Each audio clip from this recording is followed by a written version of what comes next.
Bonjour à tous et bienvenue sur Easily Bourse. Aujourd'hui, je vais te parler de belles entreprises à mettre dans ton PEA-PME. Alors certes, le secteur des small caps a beaucoup souffert depuis ces derniers mois, mais au milieu de tout ce tumulte boursier, il y a quelques petites pépites qui méritent selon moi que l'on s'y attarde. C'est pourquoi je te propose 5 sociétés que j'affectionne tout particulièrement. Avant de commencer, si cela n'est pas encore fait, n'hésite pas à t'abonner à la chaîne pour ainsi accéder à plus de 400 vidéos sur mes analyses d'actions complètes ou express. C'est le meilleur soutien que tu peux m'apporter, c'est complètement gratuit et moi, ça m'aide beaucoup à développer la chaîne. Allez, sans plus attendre, rentrons dans le vif du sujet. Commençant par la première entreprise qui n'est autre que la société BE Semiconductor.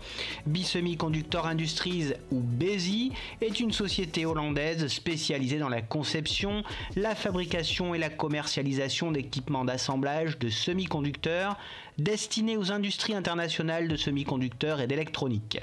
Elle emploie 2100 personnes et 76% de son activité et de ses ventes dépendent de l'Asie. Côté fondamentaux, le titre a gagné 106% en un an et 19% en 6 mois et demeure bien orienté. Son résultat d'exploitation et son chiffre d'affaires affichent tous deux une baisse sur 2022 et 2023. Sa rentabilité reste excellente et affiche 38% avec de belles marges nettes de 33% et marge d'exploitation de 40%. La trésorerie est positive et confortable, son free cash flow disponible est également en forme et offre de belles valeurs.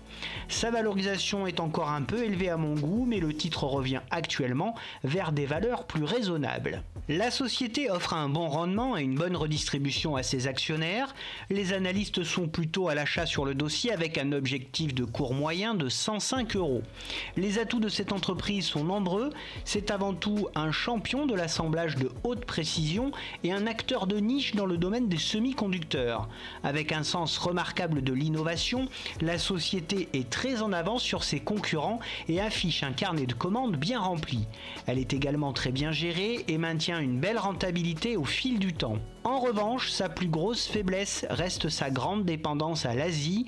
Elle évolue également dans un secteur cyclique avec des volumes de commandes très irréguliers. En dépit de tout cela, je suis positif sur cette valeur, même si ses résultats sont temporairement en baisse. Elle figure en bonne place dans ma shortlist. Une première entrée sous 80 € puis une seconde sous 70 € me paraissent pas si mal. Pour la seconde société, j'ai choisi de vous présenter Delta Plus Group. Delta Plus Group est spécialisé dans la conception, la fabrication et la commercialisation de vêtements et d'équipements professionnels de protection individuelle. La société emploie près de 2600 collaborateurs dans 25 pays et affiche une belle diversification géographique et de ses nombreuses activités. Côté fondamentaux, le titre a gagné 26% en un an et 4% en 6 mois et demeure assez bien orienté. Son activité semble bien résiliente face à la conjoncture actuelle. Son résultat d'exploitation et son chiffre d'affaires affichent tous deux une belle hausse régulière au fil du temps. Sa rentabilité est bonne et évolue entre 15 et 18%.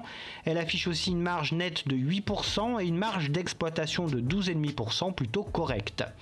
La société est un peu endettée en raison de quelques acquisitions et cette dette pèse temporairement sur ses finances. Son free cash flow disponible est bon et plutôt confortable. Sa valorisation est très raisonnable et signifie que le marché évalue correctement l'entreprise.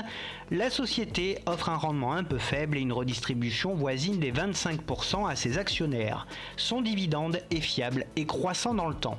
Les analystes sont généralement à l'achat sur le dossier avec un objectif de cours moyen de 88 €. Les atouts de cette entreprise tournent autour de son excellente gestion et de son bilan financier solide. Ses résultats sont bons et croissants au fil du temps. De plus, le groupe est leader dans son secteur et il est très bien diversifié avec de fréquentes acquisitions et une montée en gamme perpétuelle.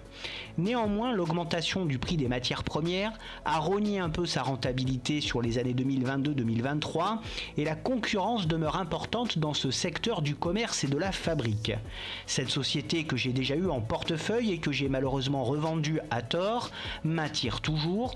Ses fondamentaux restent très bons malgré des coûts en hausse et une dette élevée du fait de nombreuses acquisitions. Une première entrée sous 65 €, puis une seconde sous 55 € me paraissent idéales. Pour la numéro 3 de ce top 5, j'ai choisi Séché Environnement. Séché Environnement SA figure parmi les principaux acteurs français de la valorisation et du traitement de tous les types de déchets, qu'ils soient d'origine industrielle ou issus des collectivités territoriales. Cette entreprise emploie 5700 personnes et 73% de son activité est en France. 59% de son chiffre d'affaires concerne le traitement de déchets dangereux. Côté fondamentaux, le titre a gagné 40% en un an et 2% en 6 mois et demeure toujours bien orienté.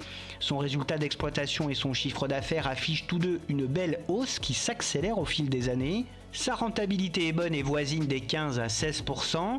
La société offre une marge nette de 4,6% et une marge d'exploitation de 9,4%, plutôt bonne pour son secteur et en hausse constante. La société est un peu endettée en raison de quelques acquisitions, mais cette dette reste gérable et assez stable dans le temps. Son free cash flow disponible est bon et confortable, il tend même à augmenter au fil du temps. Sa valorisation est un peu élevée, mais le titre semble se payer un peu plus cher que ses concurrents. La société offre un rendement faible et une petite redistribution à ses actionnaires, son dividende est fiable dans la durée. Les analystes sont peu nombreux sur le dossier avec un objectif de cours haut de 130 €. Dotée d'une structure familiale et financière saine et solide, l'entreprise est dynamique grâce à ses acquisitions à forte valeur ajoutée. Avec une croissance de 5% par an, les résultats sont à la hauteur des attentes et en constante augmentation. Toutefois, la société s'inscrivant comme un grand rival de Veolia, le groupe a réalisé d'énormes investissements et acquisitions à l'étranger, notamment en Afrique du Sud, aggravant ainsi à court terme ses finances. Ceci, couplé à la hausse des coûts de l'énergie, impose à l'entreprise de rapidement rentabiliser ses investissements. Malgré cela, je suis très enthousiaste sur cette valeur à fort potentiel. Elle figure actuellement dans mon PEA PME avec un PRU de 96,50 €, une première entrée sous 97 €, puis une seconde sous 85 € me paraît bien pour ceux qui sont intéressés. Passons maintenant à la numéro 4 de ce top 5 et il s'agit de la société TFF. Le groupe TFF ou Tonnellerie François Frères est tout simplement le numéro 1 mondial des produits d'élevage pour vin et alcool. Déjà leader sur les marchés de la tonnellerie à vin et à whisky, le groupe s'organise pour devenir un des acteurs majeurs sur le marché du bourbon, nouvel accélérateur de sa croissance.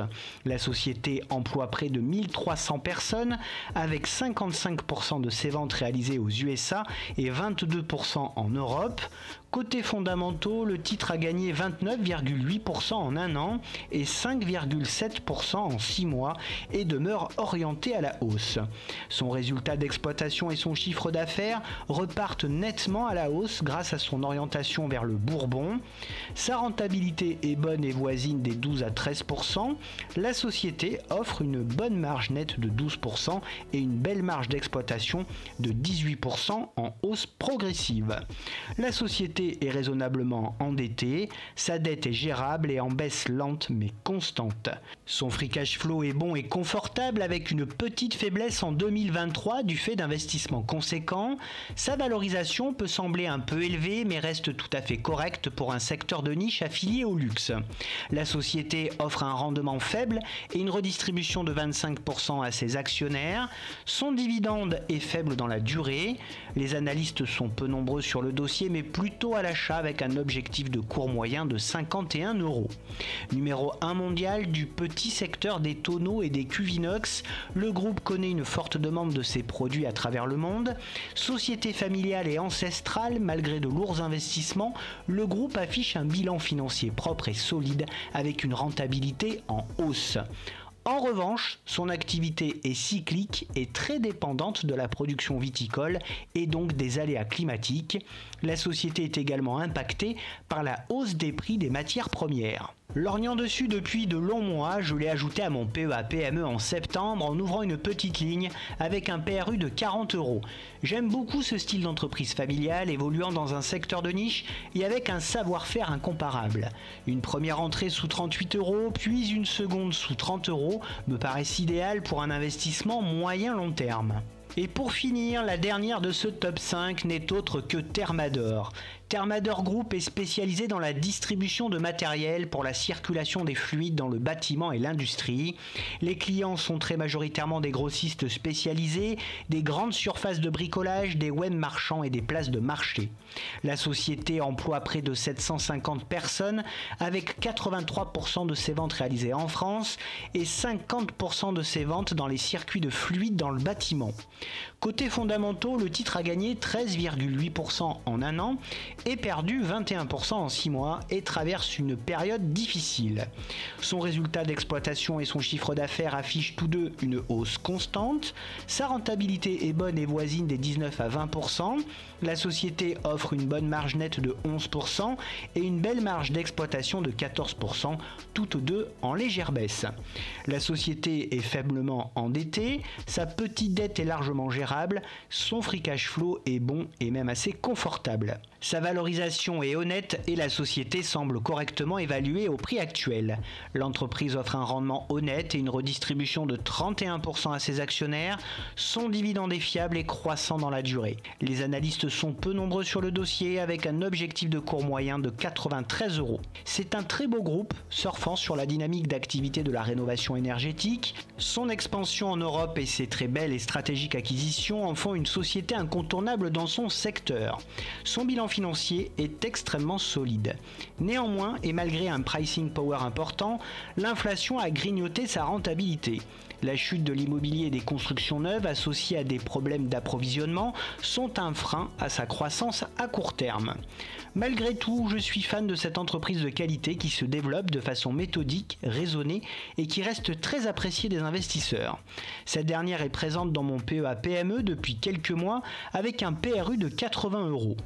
Si grosse consolidation, une première entrée entre 65 et 70 €, puis une seconde sous 56 € me paraissent canon pour un investissement moyen-long terme.